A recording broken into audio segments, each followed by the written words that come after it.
আসসালামু আলাইকুম রহমতুল্লাহি ওয়া বারাকাতুহু। আমার স্ক্রিনে যে কি দেখতে পাচ্ছেন উনি আমার পেশেন্ট ছিলেন। গত এপ্রিল মাসের 27 তারিখ আমার কাছে আসছিলেন।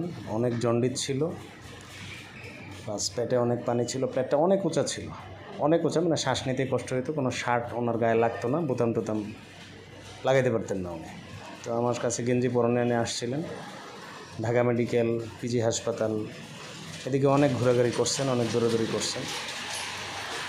যাই হোক, আমি গত এপ্রিলের 27 তারিখে প্রথম ওষুধ দেওয়ার পরে এক সপ্তাহ পরে একবার দেখার জন্য বলছিলাম। তো আসার পরে আমার কাছে খুব ভালো লাগলো যে অনেকটা ভালো, কিন্তু রুগীটা আমার অর্ডারগুলো এরপরেও অনেক শোনে নাই, কিছু কিছু ক্ষেত্রে উল্টাপাল্টা খেয়ে ফেলছিল।